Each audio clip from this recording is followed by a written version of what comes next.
दोस्तों नमस्कार, मेरा नाम है दिलीप और शिक्षा मंडी में आपका बहुत बहुत स्वागत है। दोस्तों मुझे उम्मीद है कि आप लोग अच्छे से होंगे। दोस्तों आज हम पढ़ेंगे वैक्सीन के ऊपर कि वैक्सीन कैसे बनाया जाता है और उसका प्रोसेस क्या होता है, क्योंकि आप जानते हैं कि अभी हमारी कंट्री में वायरस के केसेस, जो कोरोना वायरस के केस हैं, वो लगातार बढ़ते जा रहे हैं। तो वैक्सीन कब तक आने की संभावना है और कौन कौन सी वैक्सीन है जो पूरे वर्ल्ड में वो फ्रंट लाइन पे है और उनकी जल्दी आने की संभावना है और कब तक एक्सपर्ट बता रहे हैं कि वो कब तक आ जाएंगी।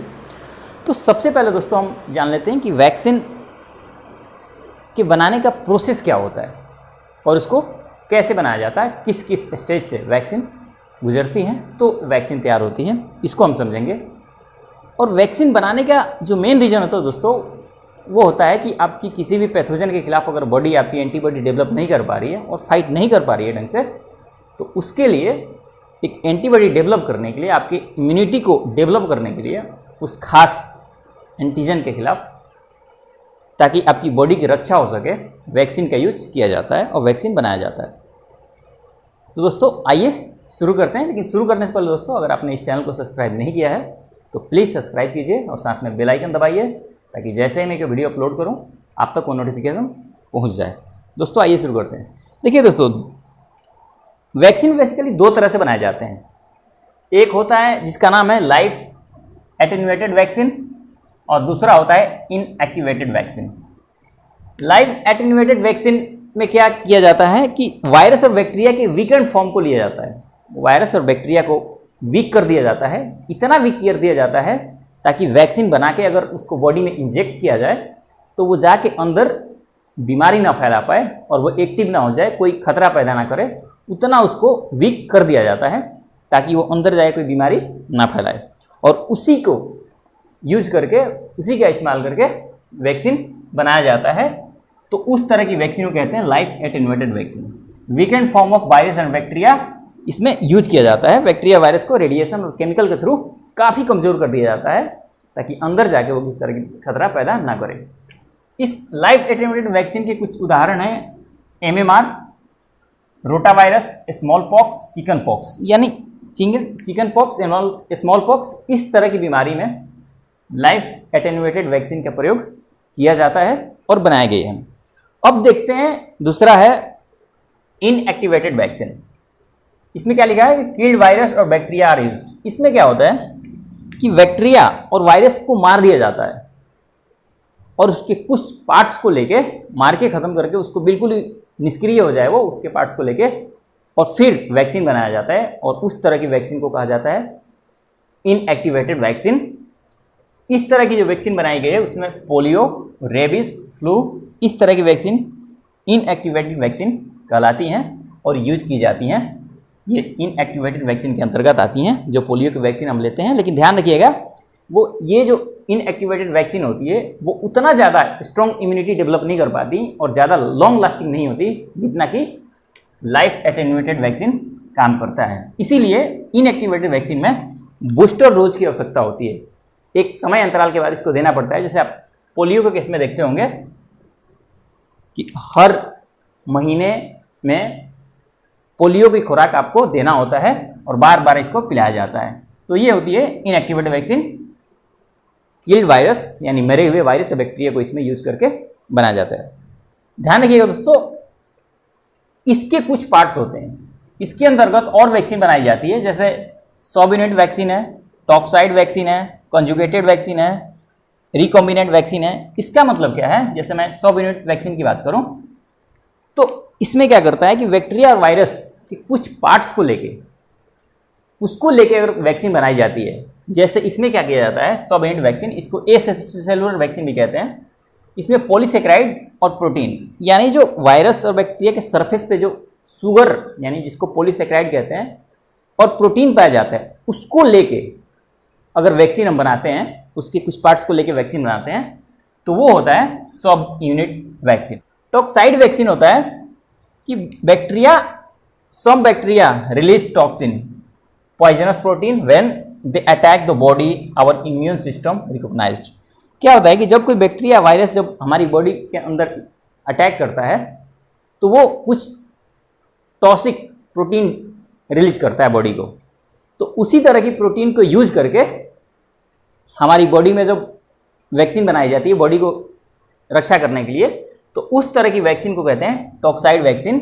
ध्यान रखिएगा, इस तरह के डिप्थीरिया और टेटनस में इसी तरह की वैक्सीन का यूज किया जाता है। ऐसी कंजुगेटेड वैक्सीन होता है, रिकोबिनेंट वैक्सीन होता है।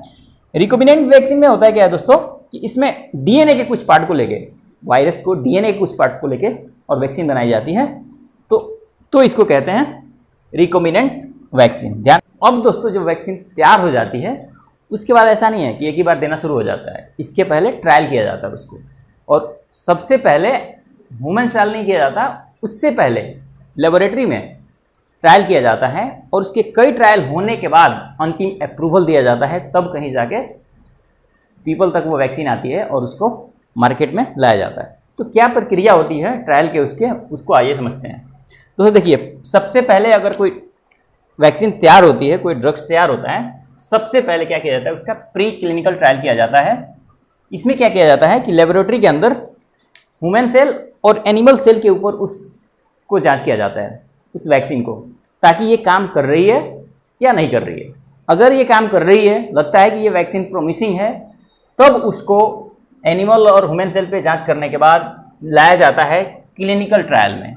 अब क्लिनिकल ट्रायल कई फेज में होते हैं। अब वो कौन कौन से फेज होते हैं? सबसे पहले होता है जिसको कहते हैं फेज 0। इसमें लगभग 15 लोगों पे ये टेस्ट किया जाता है वैक्सीन को।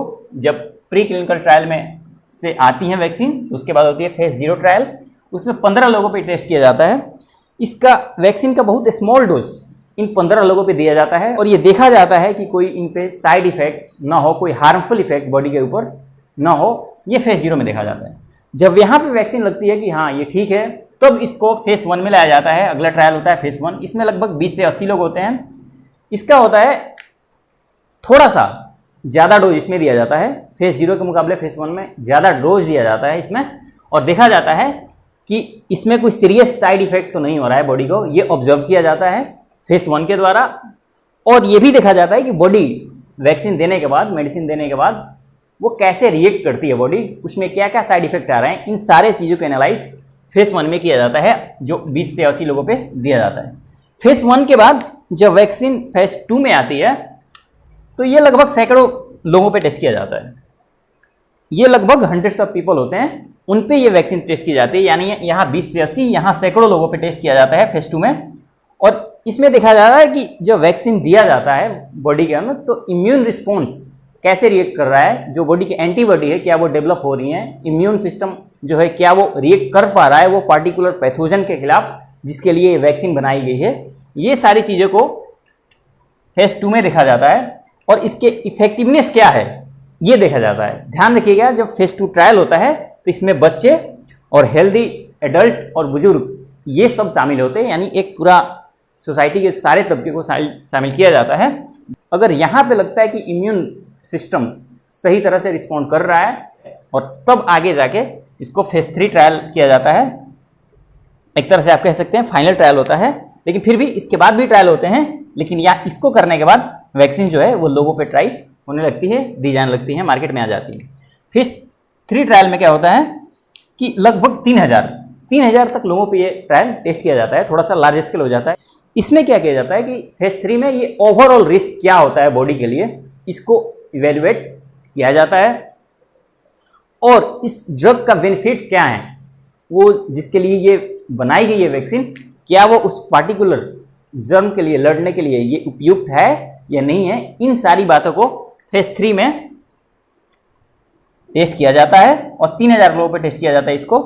तो इसको अगर यहाँ पे लगता है कि हाँ ये वैक्सीन कामयाब है, अब जब फेज 3 में सक्सेस मिल जाता है, वैक्सीन उस तरह से काम करती है जिस तरह से अगर उम्मीद रहता है, तो क्या करते हैं, जो FDA है, फूड एंड ड्रग एडमिनिस्ट्रेशन एक संस्था है जो अप्रूवल देता है वैक्सीन को, ड्रग्स को, उसको अप्रूवल मिलने के बाद ये जो वैक्सीन होती हैं वो मार्केट में आती हैं और लोगों तक पहुंच पाती हैं। तो बेसिकली ध्यान रखिए, प्री क्लिनिकल ट्रायल होता है जो लेबोरेटरी में होता है, और एनिमल या ह्यूमन सेल पे टेस्ट किया जाता है, कई बार एनिमल पे भी टेस्ट किया जाता है, बाहर किसी चूहे पे टेस्ट कर लिया जाता है। इस तरह के प्री क्लिनिकल ट्रायल होता है। उसके बाद क्या होता है, क्लिनिकल ट्रायल होता है। क्लिनिकल ट्रायल में फेज 0, फेज 1, फेज 2, फेज 3 संख्या धीरे धीरे बढ़ती रहती है मानव को, और लास्ट में फेज 3 जब होता है और यहाँ पे सफलता मिलती है, वैक्सीन उस तरह से काम करती है जिस तरह की उम्मीद रहता है, तो जाके FDA, जिसे मैंने कहा फूड एंड ड्रग एडमिनिस्ट्रेशन, वहाँ पे अप्रूवल इसको मिलता है वैक्सीन को, और फिर जाके क्या होता है, मार्केट में ये वैक्सीन आती है और लोगों तक पहुँच पाती है। तो दोस्तों आइए अब देख लेते हैं कि वर्ल्ड में कौन कौन सी वैक्सीन है जिनकी मार्केट में आने की संभावना सबसे अधिक है और किस किस स्टेज में पहुंच चुकी है, और भारत की भी जो वैक्सीन है वो कौन सी है और वो किस स्टेज में है और उसके आने की संभावना कब तक है। तो दोस्तों आइए देखते हैं। दोस्तों एक जो वैक्सीन है BNT162, इस कैंडिडेट का नाम है, mRNA वैक्सीन है और इसको बनाया है फाइजर और बायोटेक ने। ये अमेरिकन कंपनी है, ध्यान रखिएगा।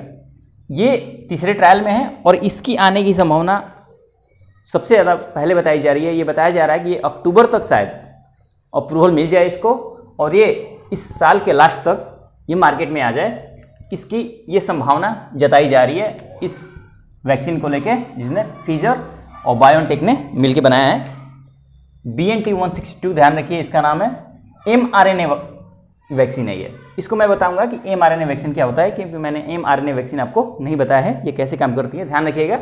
इससे पहले कंटेजियस डिजीज के लिए mRNA वैक्सीन नहीं बनाई गई है, यानी आप कह सकते हैं कि mRNA वैक्सीन जो है ये बिल्कुल ही नई तरह की वैक्सीन है जो अभी इस कोरोना वायरस के लिए बनाई जा रही है। दूसरी कंपनी है मोडर्ना, ये भी आप नाम सुनेंगे, मोडर्ना कंपनी है, इसका नाम है mRNA-1273, इसकी कैंडिडेट का नाम है, और ये भी अमेरिका बेस्ड कंपनी है।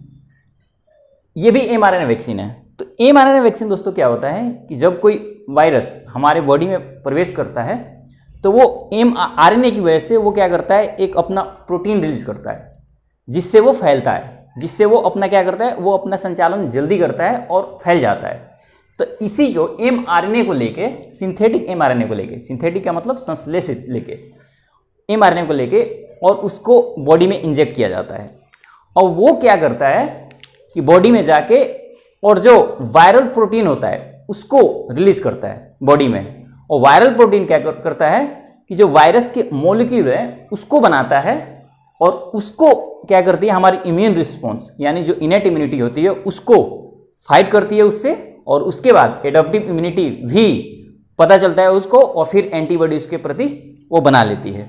ध्यान रखिएगा, वो जो मॉलिक्यूल बनते हैं वो वायरस में तब्दील नहीं हो पाते, क्योंकि वो अकेले होते हैं, वो वायरस में तब्दील नहीं हो पाते। इस तरह से mRNA वैक्सीन बनाई जाती है। तो ध्यान रखिएगा, ये दोनों बिल्कुल ही नई टेक्निक है mRNA वैक्सीन बनाने की, ये नई टेक्निक है। ये दोनों mRNA वैक्सीन है और दोनों ये अमेरिकन कंपनी है। उसके बाद आता है ऑक्सफोर्ड एस्ट्राजेनिका कोविड, इसको शॉर्ट फॉर्म में इसको कोविडशील्ड भी बोल रहे हैं, लेकिन इसका टेक्निकल नाम है CHAdOX1N कोविड-19। ये जो ऑक्सफोर्ड एस्ट्राजेनिका कंपनी है ये भी काफ़ी आगे है और तीसरी स्टेज में ये है, और इसके इन सब के जो दूसरे स्टेज के रिजल्ट हैं वो काफ़ी प्रोमिसिंग है, और ये लगता है कि ये जो कोरोना वायरस है उसके प्रति ये वैक्सीन कारगर साबित होंगी और इनकी आने की संभावना काफ़ी जल्दी है। ये बताया जा रहा है कि 2021 के अर्ली ईयर में, यानी 2021 में शुरुआती साल में ही ये वैक्सीन आ जाएंगी। ये दोनों का बताया जा रहा है, या तो इस साल के अगर जल्दी होगा तो इस साल के अंत तक ये वैक्सीन मार्केट में आ सकती हैं। ध्यान रखिएगा, जो ऑक्सफोर्ड एस्ट्राजेनिका कंपनी है, ये जो बना रही है, ऑक्सफोर्ड यूनिवर्सिटी है, एस्ट्राजेनिका कंपनी है, मिलकर बना रही हैं, ये टाई अप की हैं SII पुणे के साथ। इसका मतलब समझिए कि जो सीरम इंस्टीट्यूट ऑफ इंडिया है वो जो सबसे बड़ी कंपनी, इसके साथ टाई अप हुआ है, और ये भी इंडिया के अंदर जो ट्रायल है वो शुरू करने की बात कही जा रही है, और अगस्त के लास्ट तक ये बताया जा रहा है कि सीरम इंस्टीट्यूट ऑफ इंडिया ने अपना जो ट्रायल है वो इंडिया में शुरू कर देगा, दूसरे तीसरे ट्रायल का, और उसके बाद इंडिया में भी ये प्रोडक्शन होगा और इंडिया के पीपल के लिए ये अवेलेबल हो जाएगा। लेकिन फिर भी ये बताया जा रहा है कि ये दूसरे साल की जो 2021 ईयर होगा उसके शुरुआती दौर में ही वैक्सीन मिल पाएगी, और कई एक्सपर्ट ये भी बता रहे हैं कि आम लोगों तक जो वैक्सीन पहुंचेगी वो हो सकता है कि 2021 के मई जून तक पहुंचे, क्योंकि जो शुरुआत दौर में वैक्सीन बनेगी तो वो जो फ्रंट लाइन वॉरियर हैं हमारे, उन तक ये वैक्सीन सबसे पहले पहुंचाई जाएगी, जैसे कि डॉक्टर हैं, पुलिस हैं, इन सारे लोगों तक सबसे पहले जो वैक्सीन बनेगी तो उन तक पहुंचाई जाएगी। तो ये कहा जा रहा है, जो ICMR के पूर्व अध्यक्ष हैं उनकी मैंने आर्टिकल पढ़ा था, तो वो बता रहे थे कि जो पीपल तक, जो आम लोगों तक जो वैक्सीन पहुंच पाएगी वो कम से कम मई अगले ईयर तक पहुंच पाएगी, मई जून तक, ये उन्होंने एक आर्टिकल में कहा था। अब देखिए, एक है सिनोवैक जो चाइना कंपनी की है, ये बनाती है कोरोना वैक के नाम से बनाती है ये, इसके कैंडिडेट का नाम है, वैक्सीन का नाम है कोरोना वैक, और सिनोवैक बायोटेक इस कंपनी का नाम है। ये भी काफ़ी आगे है कंपनी, ये भी, इसकी भी आने की संभावना है, ये भी ट्रायल 3 में है, फेज 3 में ये भी वैक्सीन है, और इसकी भी आने की संभावना जल्दी ही बताई जा रही है। लेकिन कोई भी वैक्सीन जो है बताई जा रही है कि इस ईयर के लास्ट तक या 2021 की शुरुआत से पहले नहीं आ पाएगी, लेकिन कोई भी फिक्स डेट नहीं बताया जा रहा है कि ये तक आ ही जाएगी, ये संभावना जताई जा रही है, ये संभावना है इस बात की। ध्यान रखिएगा, कई बार ये रिपोर्ट आई थी कि इसका अप्रूवल मिल गया है, सिनोवैक कोरोना वायरस का अप्रूवल मिल गया है। तो एक्चुअली दोस्तों बात ये था कि ये दूसरे स्टेज में जब ये वैक्सीन लगा कि प्रोमिसिंग होगी, ठीक ठाक काम कर रही है ये, उस तरह से जो एक्सपेक्टेशन है इससे वो उस तरह की रिजल्ट दे पा रही है, तो चाइना ने अप्रूवल दे दिया था कुछ लोगों के लिए इसको यूज करने का, जैसे कि उसके फ्रंट लाइन वॉरियर हैं, डॉक्टर के लिए या पुलिस के लिए, उनके लिए दे दिया था कि उनको ये वैक्सीन दी जा सकती है। तो ये न्यूज़ में आ गई थी कि हाँ ये वैक्सीन अप्रूव हो गई है, लेकिन ध्यान रखिएगा ये अभी तक लोगों में नहीं आई, ये लोगों तक नहीं पहुंची है, क्योंकि इसका तीसरा ट्रायल अभी चल रहा है, ये चीज़ है। अब आते हैं दोस्तों भारत की बात करते हैं कि भारत में कौन कौन सी वैक्सीन है जो और कब तक आएगी। देखिए दोस्तों, भारत बायोटेक, ये ICMR और नेशनल इंस्टीट्यूट ऑफ वायरोलॉजी जो पुणे में है, ये तीनों मिलकर एक वैक्सीन बनाए हैं जिसका नाम है कोवैक्सीन। ये एक इनएक्टिवेटेड वैक्सीन है। इनएक्टिवेटेड वैक्सीन मैंने पहले ही बता दिया है कि वायरस और बैक्टीरिया के किल करके और फिर बॉडी में इंजेक्ट किया जाता है। और ये ध्यान रखिएगा, ये फेज 2 में है, ये ट्रायल, इसका दूसरा ट्रायल चल रहा है, फेज 2 ट्रायल में है, उसके बाद फेज 3 होगा, उसके बाद ये कहीं मार्केट तक पहुंच पाएगी, तो फिर भी अभी टाइम लगेगा इसमें। एक और कंपनी है भारत की, जाइडस कैडिला, ये जो बना रही है, इसका कैंडिडेट का नाम है ZYCOV-D के नाम से एक इसका वैक्सीन है, ये भी फेज 2 में है और इसका भी फेज 2 का ट्रायल चल रहा है। तो मिला जुला के आप कह सकते हैं कि जो ये कंपनियां हैं, फिजर बायोटेक, मॉडर्ना, ऑक्सफोर्ड, ये सबसे पहले इनकी मार्केट में आने की संभावना है, और ये बताया जा रहा है कि ये इस साल के लास्ट तक या दूसरे साल के जो अगले साल है उसके शुरुआती दौर तक ये मार्केट में आ जाएंगी। दोस्तों ये था पूरा वैक्सीन के बारे में जो मैंने आपको बताया, उम्मीद करता हूँ आपको ये पसंद आया होगा। और दोस्तों अभी जैसे जानते हैं कि वायरस काफ़ी फैल रहा है, तो सुरक्षित रहिएगा, स्वस्थ रहिए और पढ़ाई में व्यस्त रहिए और मस्त रहिए। मिलते हैं अगले वीडियो में, तब तक के लिए नमस्कार।